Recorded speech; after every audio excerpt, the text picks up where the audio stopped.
예, 이스라엘의 날씨는 밴쿠버와 비슷합니다.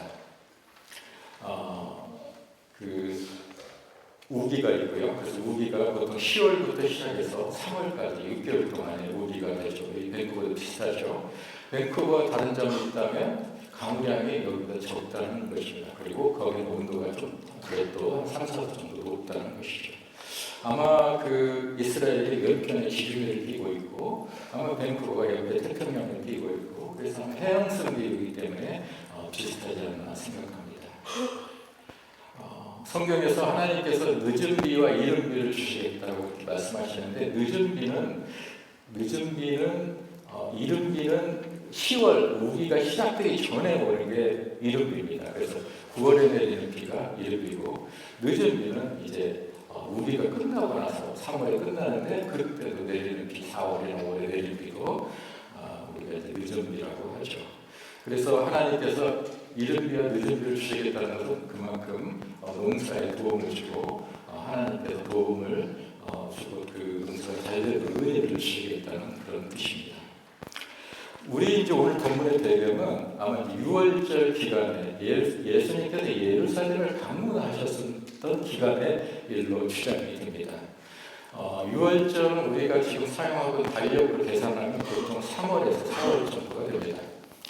3월, 4월은 이제 우기가 끝나고 이제 건기가 시작되는 시점입니다. 그래서 낮에는 굉장히 좀 따뜻하고 그러나 여전히 밤에는 추워서 하루 일교차가 굉장히 크죠. 오늘 이제 이 일이 있기 전에, 오늘 본문의 일이 있기 전에 예수님께서는 예루살렘 성전에 들어가셔서 그 잡상인들을 다 몰아내고 이곳은 정말 만민이 기도하는 집이다. 너희가 강도의 소굴을 만들지 말라고 잡상인들을 다 내보내고 청소하는 사건이 있었습니다. 그리고 이제 성전에서 메시지를 전하셨죠.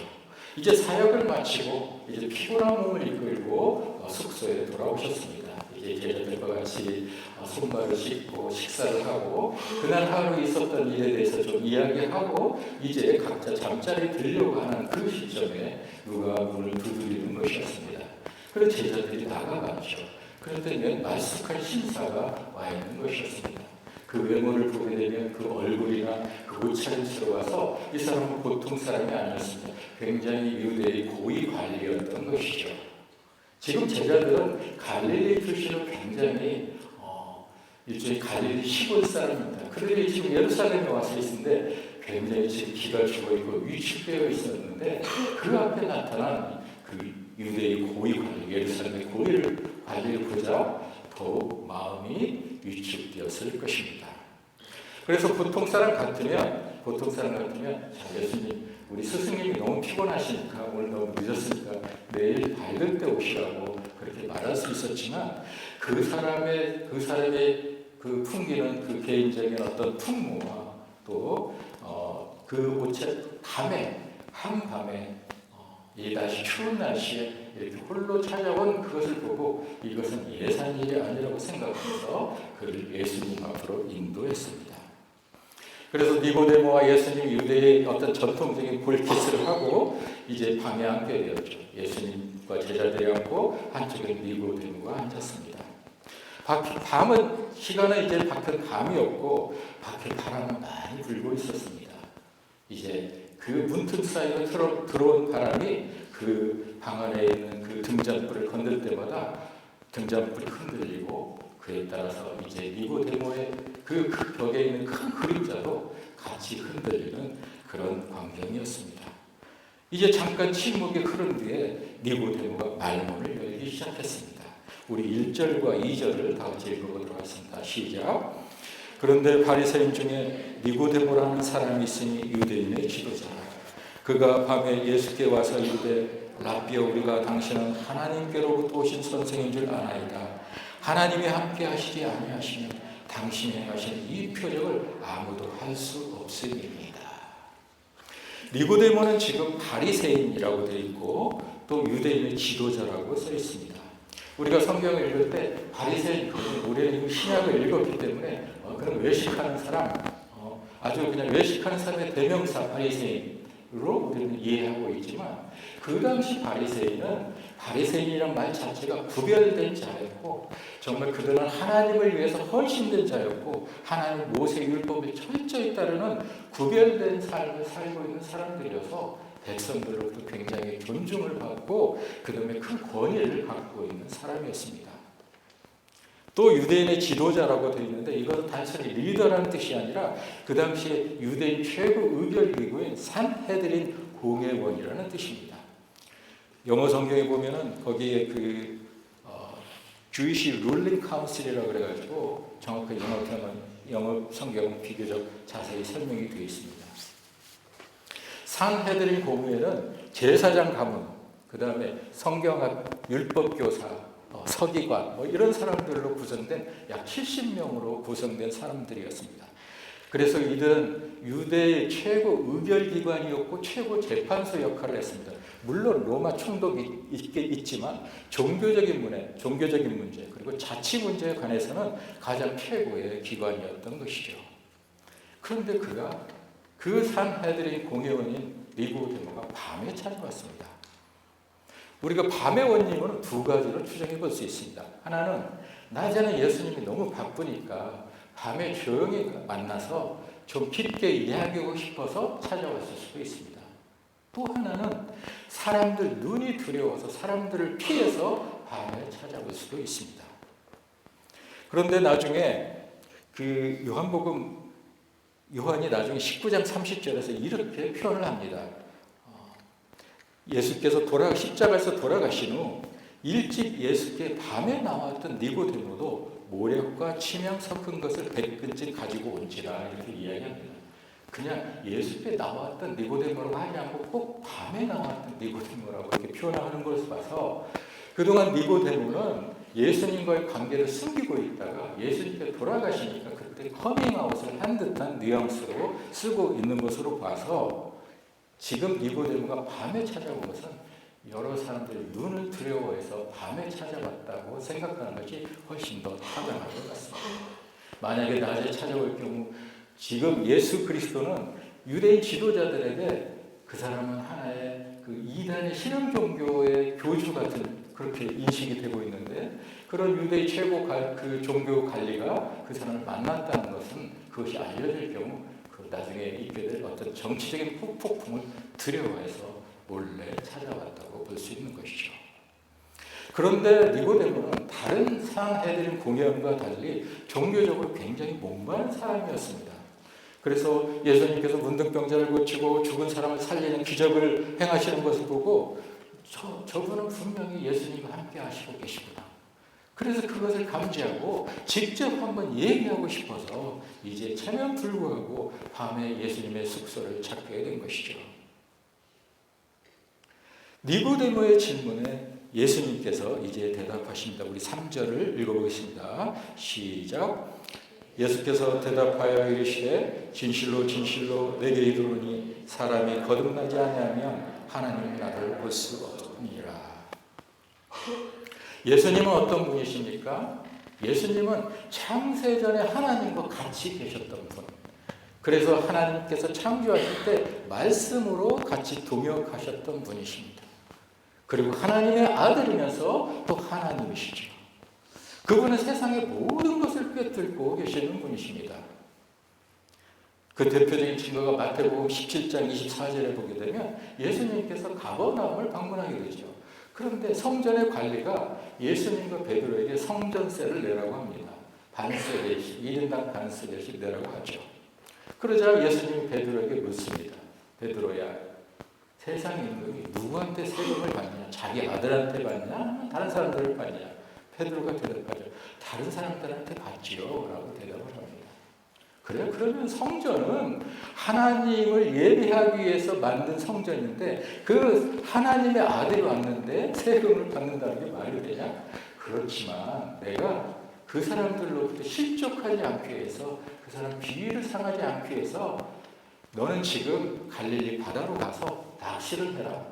근데 처음 잡히는 물고기 배를 열게 되면 거기에 한 세겔의 동전이 있을 것이다. 그러면 너 반세겔, 나 반세겔 해서 그 세금을 내라고 말씀하십니다. 세상에 갈릴리 바다에 수백만 마리의 물고기가 있는데 그 중에서 동전 한 세개를 물고 있는 물고기를 알아보신 주님이시죠. 그리고 그 물고기가 베드로가 낚시를 던질 때 제일 먼저 와서 물 거라는 것을 알고 계신 하나님이셨습니다. 그런 분이 예수 그리스도셨다는 것이죠. 그래서 예수님께서 성경에서 어떤 사람을 대할 때 그냥 하는 말이 아니라, 어떤 말을 할 때 그냥 하는 말이 아니라 그 사람의 모든 것을 알고 말씀하시는 경우가 많습니다. 우리가 사마리아 우물가에서 한 여인을 예수님께서 만나게 됩니다. 그러나 예수님께서는 그 사마리아 우물가의 그 여인이 그 과거에 어떤 삶을 살았고 그가 갖고 있는 영적인 목마름과 갈증이 얼마나 크다는 것을 알고 계셨기 때문에 그녀에게 나에게 물을 달라고 말을 걸기 시작했던 것이죠.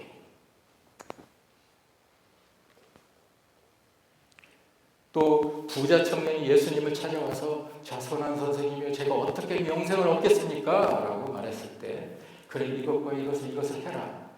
근데 그거 다 지켰는데요. 그러면 네가 가지고 있는 재산을 다 팔아서 가난한 데에 주고 나를 따르라 라고 말씀하십니다. 그러자 그 부자 청년은 슬픈 감정을 하고 돌아갔다고 되어 있습니다. 예수님께서는 이미 그 부자 청년의 그 마음속에 그만큼 그 재산에 대한 집착이 있다는 것을 알고 계셨던 것이죠. 오늘 예수님께서는 니고데모가 훌륭한 인품을 가지고 있고 정말 다른 사람들한테 율법을 가르치는 당대 유명한 교사지만 그가 영적으로 정말 캄캄한 맹인이라는 걸 아셨던 것입니다. 마치 그가 찾아온 밤과 같은 것이죠. 그래서 예수님은 그의 심적인 통찰력으로 그에게 너는 영적으로 거듭나야 된다라고 그렇게 말씀을 하셨던 것입니다. 우리 4절을 한번 읽어볼까요? 시작. 니고데모가 이르되 사람이 늙으면 어떻게 날 수 있사옵나이까? 두 번째 모태에 들어갔다가 날 수 있사옵나이까? 니고데모는 거듭나야 된다는 말을 난생 처음 들었습니다. 아니 우리가 한번 태어났는데 어떻게 다시 태어납니까? 엄마 뱃속에 들어갔다 다시 나옵니까?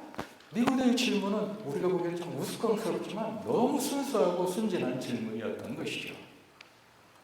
근데 우리가 사는 세상은 여러 차원으로 구성되어 있습니다.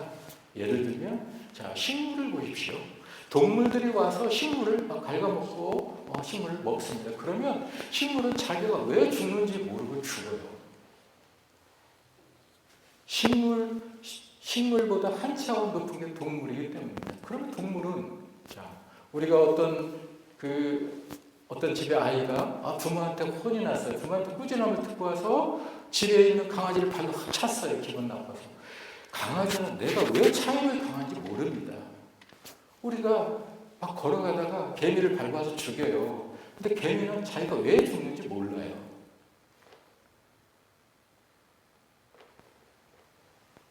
그 대학 입시에 떨어진 아들이 있습니다. 근데 그 아들이 슬픈 표정을 하고 집에 들어왔어요. 근데 그 강아지가 그 슬픈 표정을 알고 그래 위로해줬다 이런 얘기 들어봤어요. 모르잖아요. 식물과 동물과 사람은 다 차원이 다릅니다. 사람도 사람의 차원에서만 살아요. 우리는 우리 차원을 벗어날 수가 없습니다. 그 위로 높이 올라갈 수가 없어요.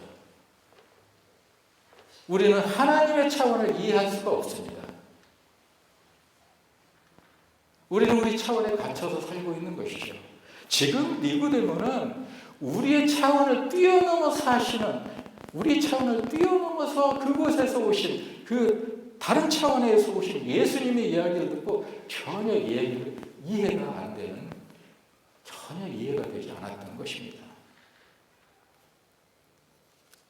5절에서부터 8절까지 한번 읽어보도록 하겠습니다. 시작.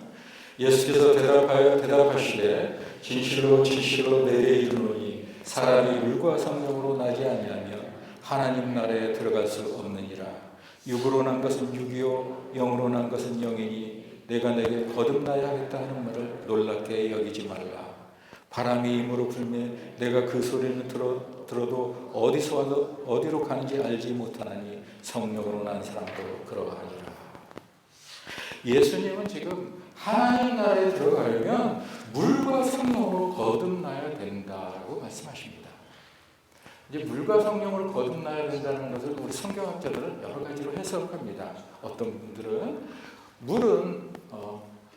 물은 세례를 의미하고 물 세례를 의미하고 성령은 성령 세례를 의미한다. 그래서 물 세례와 성령 세례를 받아야 된다. 또 그런 분도 있고, 또 물은 말씀을 의미한다. 그래서 물과 성령으로 거듭나야 된다는 것은 말씀과 성령으로 거듭나야 된다라고 말씀하십니다. 그것도 다 맞는 말이죠.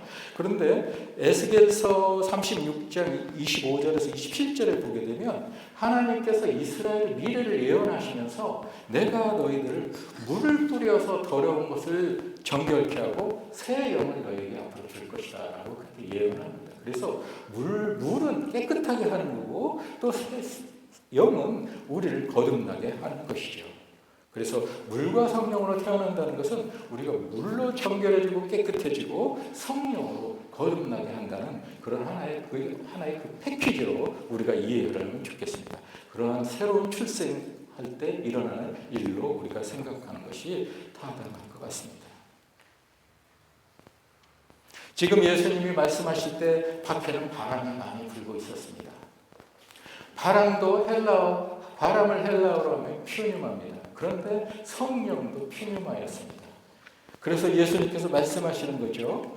퓨뉴마가 임으로 불매 그 소리는 들어도 어디서 와서 어디로 가는지 알지 못하나니 퓨뉴마로 난 사람도 그러하다라고 주님께서 그렇게 말씀하시는 거죠.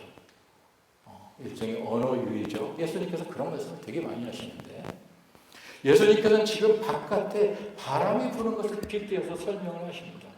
바람은 어디서 불어서 어디로 가는지 우리가 잘 모른다.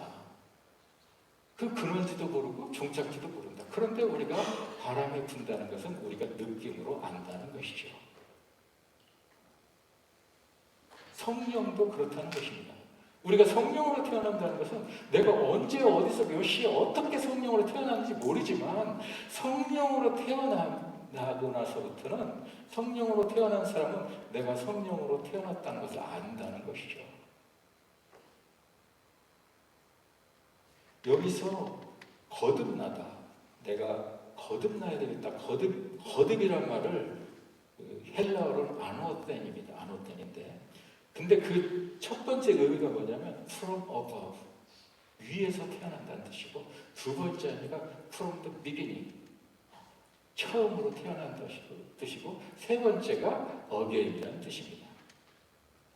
그래서 그 주석이 붙어있는 성경을 보시게 되면 우리가 거듭나야 된다는 것을 어떻게 우리가 그것을 위로 태어난다라고 번역할 수 있다라고 다 써 있습니다. 주석한 걸 보시면. 그래서 우리가 다시 태어난다는 의미는 사실상 위로부터 태어난다는 의미입니다. 위로부터, 하늘로부터 태어난다는 의미죠. 우리가 한 번은 아버지, 어머니로부터 출생하지만 다시 태어날 때는 하늘로부터, 하나님으로부터 태어난다는 것입니다. 우리가 육신으로 태어났을 때 우리가 아버지, 어머니의 딸, 아들과 딸이 됩니다. 그리고 지구상에 그런 사람들도 가득 차 있죠. 그런데 우리가 다시 태어날 때는 하늘로부터 태어난다는 것입니다. 성령으로 하나님으로부터 태어난다는 것입니다. 그래서 하나님의 자녀가 된다는 것이죠. 그래서 거듭난 사람들은 사실상 Certificate of Birth, 출생 증명서가 두 개가 있는 것입니다. 하나는 자기 아버지와 어머니의 이름에 있는 육적인 출생 증명서, 하나는 영적 출생 증명서인데 아버지가 하나님으로 되어 있는 것입니다. 부모님이. 그러한 영적 출생 증명서. 그래서 거듭난 사람은 두 개의 출생 증명서를 가지고 있는 것이죠. 그래서 우리가 예수 그리스도를 믿게 되면 우리는 영적 출생 증명서를 갖게 되는 것입니다. 출생 증명서를 두 개를 갖게 되는 것이죠. 니고데모는 지금 하나님의 공동체의 리더였습니다. 그리고 사람들에게 하나님을 가르치는 사람이었습니다. 그럼에도 불구하고 그는 영적으로 하나님을 몰랐습니다. 우리도 얼마든지 니고데모와 같을 수 있는 것이죠. 우리가 거듭나지 않고도 얼마든지 교회에 다닐 수 있고 교회에서 봉사할 수 있고 교회 직분을 맡을 수 있습니다. 또 남을 가르칠 수도 있습니다. 얼마든지 예수 그리스도 이름으로 선행도 할 수 있습니다. 얼마 전에 제가 어떤 설교를 들으니까 한국 교회 굉장히 큰 교회 목사님인데 자기가 전화가 와가지고 그 목사님 그러대요. 목사님, 예수님 부활한 거 진짜 믿으세요? 그러더라고요. 제가 또 아는 어떤 캐나다 로컬교회 어떤 제가 아는 사람은 거기에 있는 어떤 그룹의 리더가 다윗 이야기는 신화다 그런데 우리가 위로부터 하늘로부터 태어나지 않으면 결코 하늘의 진리를 이해할 수 없습니다. 땅이 아무리 높아도 하늘 아래입니다. 우리가 땅에서 아무리 지식을 쌓아 올려도 결코 하늘에 닿을 수 없고 하늘의 비밀을 알 수가 없습니다. 오직 하늘에서 내려온 지식만이 하늘의 비밀을 우리에게 알려주는 것이죠. 그러면 우리가 어떻게 하늘로부터 태어날 수 있습니까? 우리 9절에서부터 15절까지를 한번 읽어보겠습니다. 시작. 니고데모가 대답하여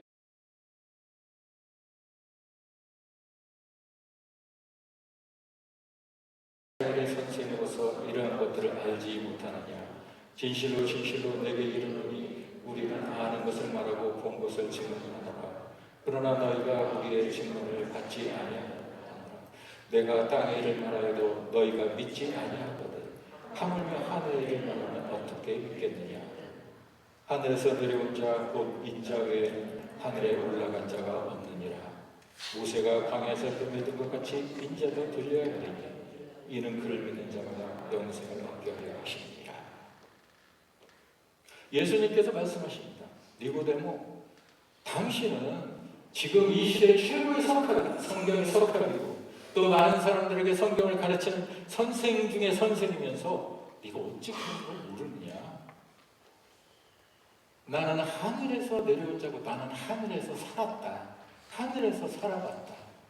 내가 지금 땅에서 벌어지고 있는 일, 이 일, 지금 거듭나고 있는 일, 이 일을 설명해도 네가 모르는데 내가 하늘에서 경험한 많은 일들을 너한테 이야기하면 네가 그것을 믿을 수 있겠느냐? 라고 말씀하시는 것입니다. 그러시면서 구리뱀 사건을 이야기를 하시죠. 민수기 21장 4절에서 9절부터 나오는 이야기인데 제가 한번 읽어보도록 하겠습니다. 백성이 호르산에서 출발하여 홍해길을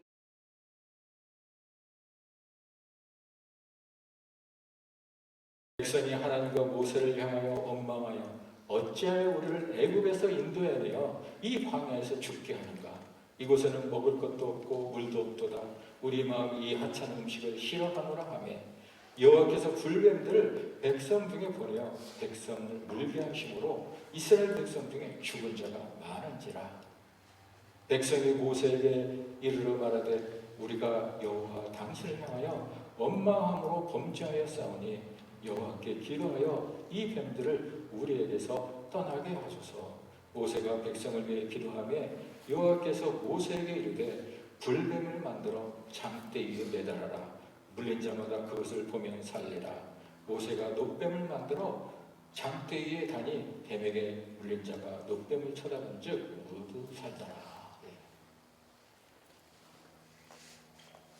이스라엘 백성이 가데스에서 에돔 땅을 통과해서 가나안 땅으로 가려고 했습니다.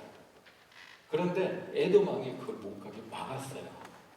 그래서 에돔 땅을 우회해서 가야 됐습니다. 그래서 밑으로 이렇게 내려와가지고 홍해 길을 따라서 위를 올라가야 돼요. 지금 지도가 나와 있는데요. 지금 에돔 지역이 원어로 표시된 에돔 지역이 바로 에돔을 가로질러서 가나안으로 가면 되는데 에돔 왕이 못 가게 막음으로 밑으로 내려와서 가게 됩니다.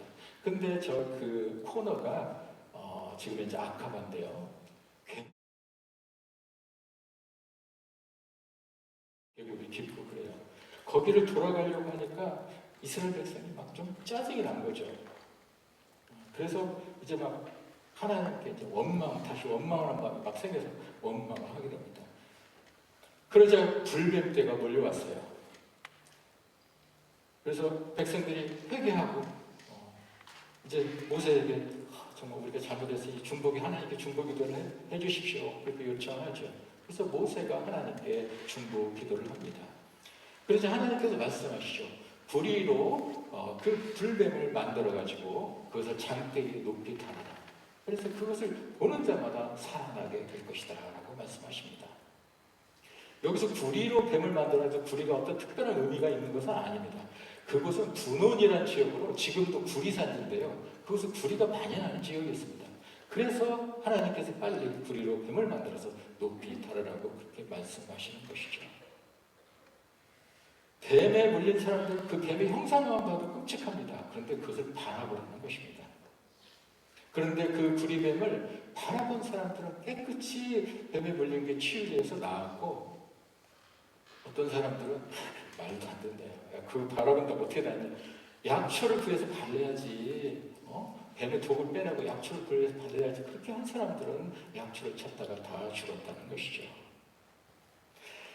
자기 스스로 그 문제를 해결하려고 했던 사람들은 다 죽었습니다. 자기 생각을 주장했던 사람들은 다 죽은 것이죠. 그래서 예수님께서 말씀하십니다. 나도 구리뱀처럼 높이 들려야 된다. 구리뱀처럼 높이 들린 나를 믿는 자마다 영생을 얻게 될 것이다. 나중에 있게 될 십자가 사건을 말씀하시는 것이죠. 네. 지금 한쪽은 요르단의 느보산에 있는 그 구리뱀의 형상의 조각이고, 한쪽은 예수.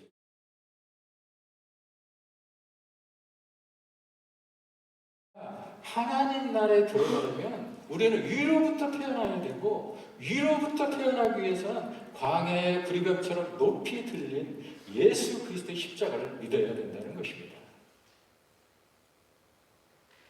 광야의 구리뱀을 바라보고 치유를 받은 것은, 그것은 뱀에 물린 사람들의 아이디어가 아니었습니다. 그것은 하나님의 아이디어였죠.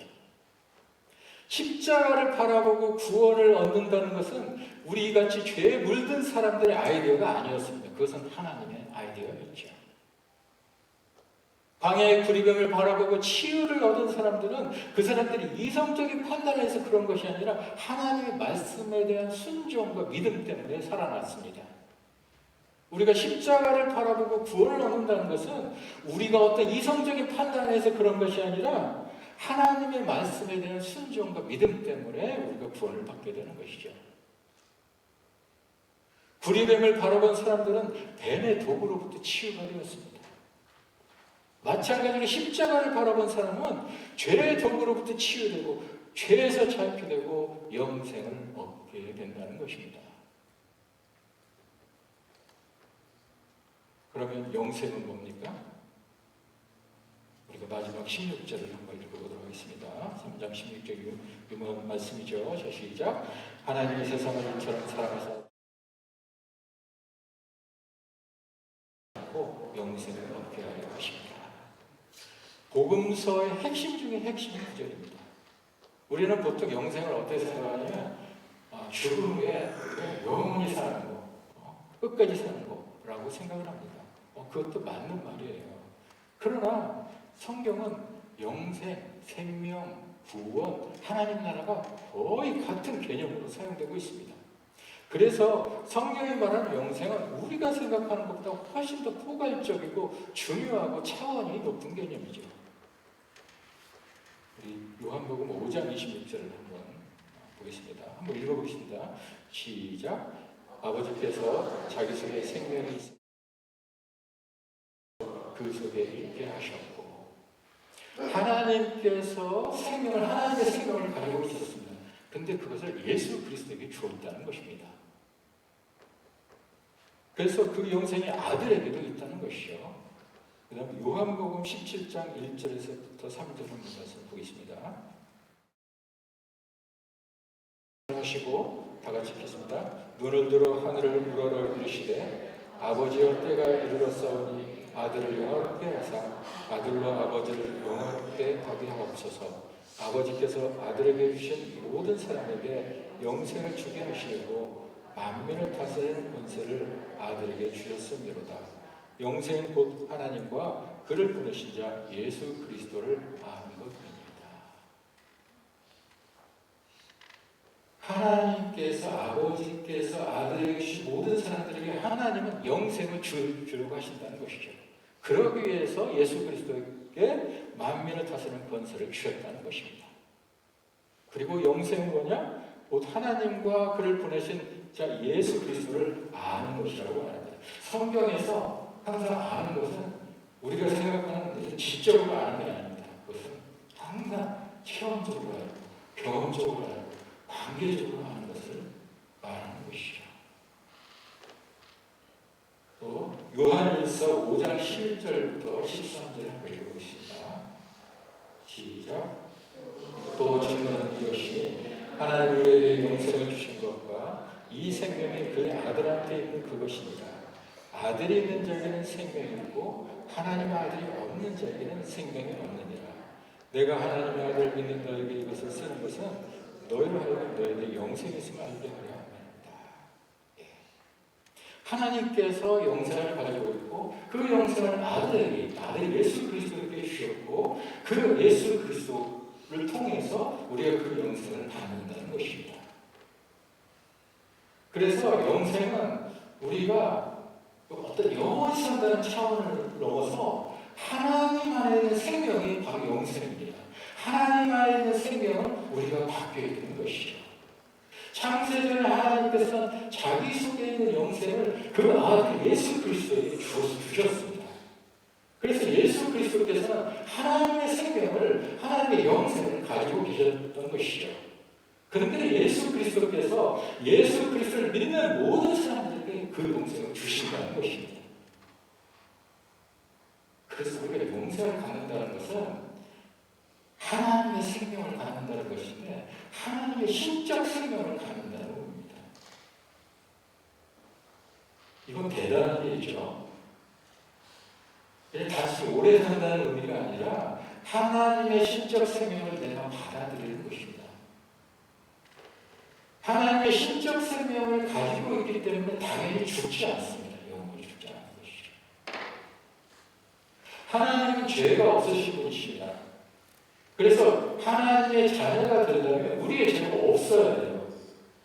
그래서 십자가를 통해서 우리 죄를 다 용서하시고 사해 주시고 그렇게 해서 우리를 받아들이셨던 것이죠. 말하자면 예수 그리스도는 하나님으로부터 받으신 영생을 우리한테 주기 위해서 스스로 죽으신 것입니다. 그 사건을 통해서 하나님이 가지고 계셨던 영생, 예수 그리스도가 가지고 있던 영생을 우리가 받게 되는 것이죠. 그래서 십자가 사건은 우리가 죄에서 구원받는다. 우리가 이제 너는 당신은 구원받았습니까? 구원받았습니까? 구원받았습니다. 구원받는 것 이상의 의미를 갖고 있는 것이죠. 하나님께서 우리를 구원하신 목적은 구원으로 끝나는 것이 아니라 우리에게 영생을 주시기 위한 것이었다는 것입니다. 영생이고 하나님께서 가지고 계신 신적 생명을 우리에게 주시기 위해서 우리를 구원하고 우리가 영생을 가지도록 하셨다는 것이죠. 그래서 영생은 우리가 죽은 다음에 시작되는 것이 아닙니다. 영생은 우리가 예수 그리스도를 믿고 영적인 출생 증명서를 받는 순간 사실상 영생이 시작되는 것입니다. 예수 그리스도를 믿는 순간 우리한테 하나님의 신적 생명이 들어오기 때문에 그때부터 영생이 시작되는 것이죠. 그래서 우리가 예수 그리스도를 영접하는 순간 이제는 우리는 하나님의 생명을 가진 사람, 신적 생명을 가진 사람, 하늘에 속한 사람이 된다는 것입니다. 여러분 그거 믿으십니까? 여러분 하나님을 우리가 예수 그리스도 받아들이는 순간 하나님의 생명이 우리한테 들어서 우리가 그 다음부터는 하늘에 속한 사람, 하나님의 신적 생명을 가진 사람이 된다는 것이죠. 그러면 왜 저를 비롯해서 많은 분들이 예수 그리스도를 믿으면서도 왜 이렇게 떠듬이지가 많은 사람을 살게 될까요? 그래서 우리가 하늘에 속한 사람이라는 정체성을 자꾸 잊어버리기 때문입니다. 옛날에 익숙했기 때문에, 옛날 만났던 사람이 익숙하고 옛날 사고가 익숙하고 옛날에 익숙하기 때문에 우리의 정체성을 바로가지 않기 때문인 것입니다. 자신이 하나님의 가족이 되었다는 그런 것을 잊어버리고 여전히 옛날에 죄의 왕국에서 살았을 때, 사탄의 왕국에서 살았을 때 그때의 감정과 그때의 생각과 그때의 문화와 그때의 가치관을 그대로 가지고 가기 때문입니다. 예를 들어 탈북한 사람들이 남한에 왔어요. 이제 그러면 나만의 그 사회제도, 나만의 교육과 나만의 언어와 나만의 모든 것을 빨리 적응해서 익숙하고 북한 것을 버려야 되는데 여전히 북한 말을 사용하고 북한의 그 어떤 그 전체적인 사고를 해석하고 있고 그렇게 산다면 이 사람은 결국은 한국에서 부적응자가 될 수밖에 없습니다. 우리도 마찬가지죠. 우리가 예수 그리스도를 믿음으로 하나님의 신적 생명이 우리한테 들어서 우리가 이제 하나님의 가족이 되었고 하늘에 속한 사람이 되었으면 우리가 빨리 생각을 바꿔서 이제 저 하나님 안에 적응하고 그것을 받아들이고 그래야 되는데 우리는 여전히 과거의 것들을 가지고 적당히 믹스해서 우리가 살고 있기 때문에 우리의 어떤 정말 하나님의 사람으로서 하늘에 속한 사람으로서 그 특징이 잘 나타나지 않게 되는 것이죠. 그래서 이제 우리는 하늘에 속한 사람으로서 우리는 하늘에 속한 사람이다. 그런 정체성을 이제 분명하게 하고 살아야 됩니다. 그래서 옛사람을 벗어버리고 정말 하나님 나라에 맞는 언어, 하나님 나라에 맞는 생각, 하나님 나라에 맞는 감정, 하나님 나라에 맞는 문화, 하나님 나라에 맞는 그 가치관이 우리 몸에 배도록, 우리 몸에 배도록 노력해야 한다는 것이죠. 우리가 하나님의 가족이 되지 않습니까? 하나님의 가족이 된다는 거예요. 하나님의 자녀가 되는 권세를 주셨다. 자, 그럼 하나님의 가족이 된다는 건 하나님이 우리의 아버지고 그 다음에 예수 그리스도가 우리의 오빠고 우리의 형이라는 것이에요. 그래서 그분들하고 우리가 한 식구가 되도록 노력을 해야 되는데 여전히 주온 자식같이 평생 주온 자식같이 그렇게 하지 말아야 한다는 것입니다. 말씀을 정리하도록 하겠습니다. 첫째, 우리는 육적으로 출생증명서를 다 가지고 태어났습니다. 그런데 우리가 정말 하나님 나라에 들어가려면 영적 출생증명서를 받아야 됩니다. 곧 위로부터 성령으로 하늘로부터 다시 태어나야 된다는 것이죠.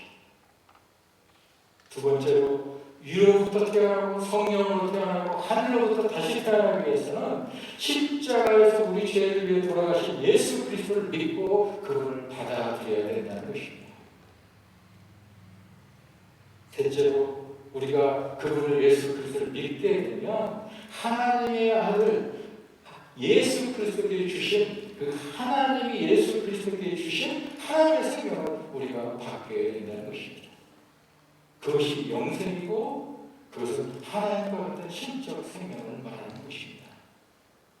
그래서 영생은 우리가 죽고 나서 시작되는 것이 아니라 예수 그리스도를 믿으면서부터 우리의 영생이 시작되는 것입니다. 우리가 이런 영생의 삶을 잘 살기 위해서는 우리의 신분이 바뀌었고 우리의 국적이 바뀌었고 우리의 위치가 바뀌었다는 그런 정체성을 우리가 확실하게 하고 살아야 된다는 것입니다. 저는 이제 우리 주일리 제프로의 성도 여러분들께서 나는 아직 거듭나지 않은 것 같아 그런 분들이 계십니다. 나는 아직 영적 출생증명서가 없는 것 같아 라고 하시는 분이 계시면 우리 십자가에 못 박힌 예수 그리스도 그분을 묵상하시고 그분을 정말 진정으로 받아들이시기 바랍니다. 하나님께서 여러분들에게 영적 출생증명서를 발급하게 되길 기원합니다. 근데 내가 거듭났다. 나는 거듭났다. 그런데 정말 그 하나님의 하늘에 속한 사람으로 내가 살고 싶다. 그런 분들은 이제 과거의 세상 나라에서 가졌다. 내가 예전에 죄에 사로잡혀 있을 때 가지고 있었던 나의 과거의 생각과 습관과 그것을 모두 다 벗어나기를 축원합니다. 그래서 내가 하나님 나라에서 새롭게 출생했다. 그런 사실을, 그런 정체성을 항상 잊지 않게 되길 주님의 이름으로 축원합니다. 그래서 이제는 하나님의 생명을 받은 사람들, 신적 생명을 받은 사람으로서 행복하고 기쁘고 즐겁게 신앙생활을 해나가시기를 주님의 이름으로 축원합니다. 기도하겠습니다.